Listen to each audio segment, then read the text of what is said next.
Hola a todos, mi nombre es Claudia Lorena Mejía Costa, estudiante actual de Psicología de la Fundación Universitaria del Área Andina, y este video se hizo con el propósito de cumplir a cabalidad la actividad evaluativa correspondiente al eje 3 de la materia Teorías y Métodos Psicoanálisis, con la temática Reflexiones sobre la clínica psicoanalítica, enfocándonos en el texto de Amelia Aide Indiano, el cual es la intervención analítica una cuestión ética.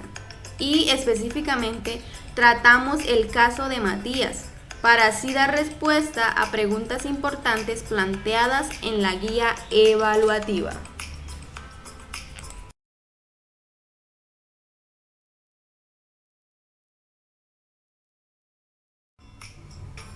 A continuación tenemos la primera pregunta que estaba planteada en la guía evaluativa. Primera pregunta: ¿cómo se vio la transferencia en el caso expuesto y de qué manera fue trabajada por la analista tratante?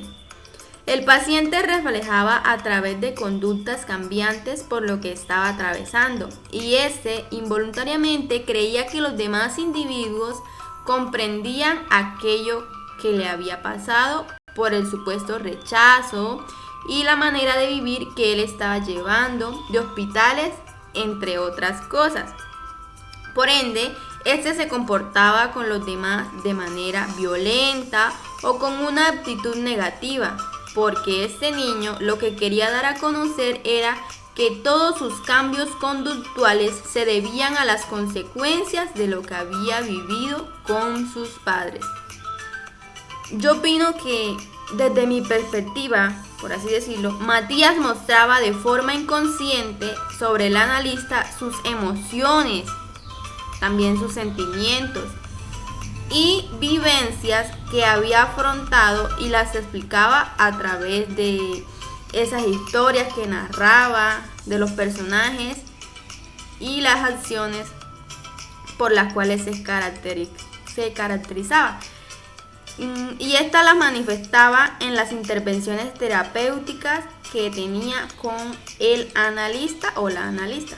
En primer instante fue algo complejo, ya que Matías se comportaba muy evasivo con las preguntas que le hacían. Pero con el paso del tiempo todo fue tomando un rumbo y él rompe todo, como lo llamaba la analista o la terapeuta, se fue convirtiendo en alguien que habla y responde con confianza las preguntas que se le hacían.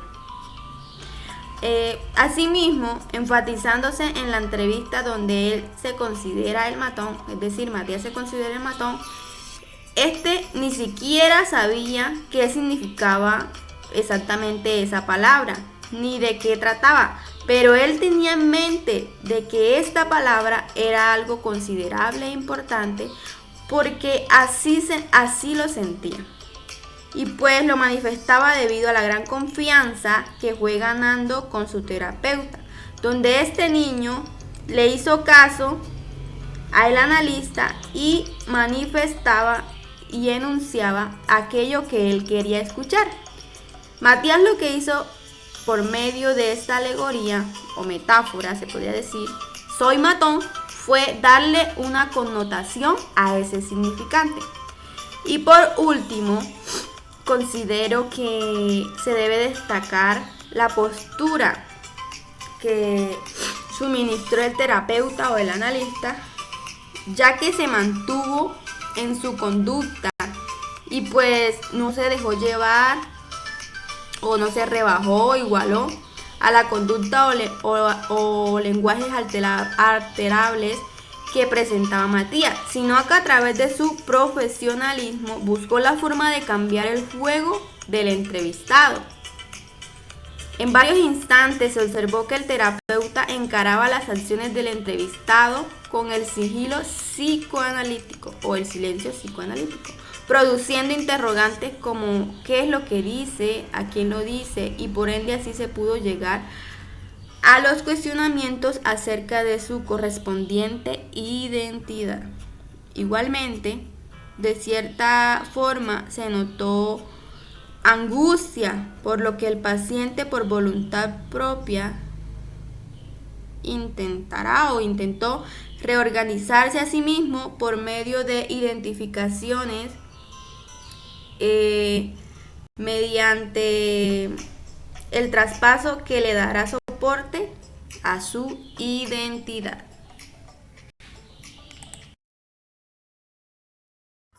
La pregunta número 2 dice, explique la noción de la emergencia del sujeto a partir de ese fragmento de caso clínico. Se puede considerar que la emergencia del sujeto es aquella que busca conseguir o declarar sin tomar en cuenta las variantes comportamentales como las conductas disruptivas o alteradas de furor y violencia. Esta tensión corporal o pulsión que Matías contiene lo impulsa a comportarse con su peor versión. No obstante, el terapeuta frente a todo esto lo que hace de forma normal es psicoorientar u orientar a Matías de forma paciente y profesional al interior del mismo, procurando despojarlo o destruirlo,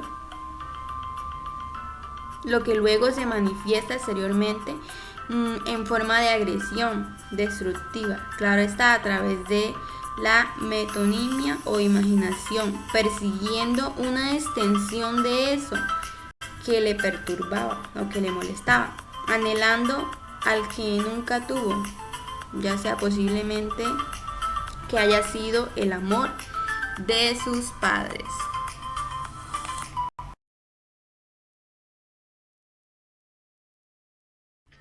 Continuando con la pregunta número 3, la cual dice, plantee su propia definición de la técnica psicoanalítica.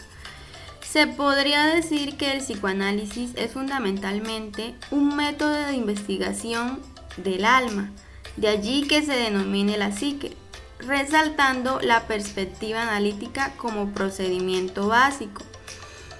Los profesionales psicoanalíticos dan vital importancia a un trabajo de revisión exhaustiva de la existencia del paciente, un proceso en el que se busca la modificación subjetiva más radical posible.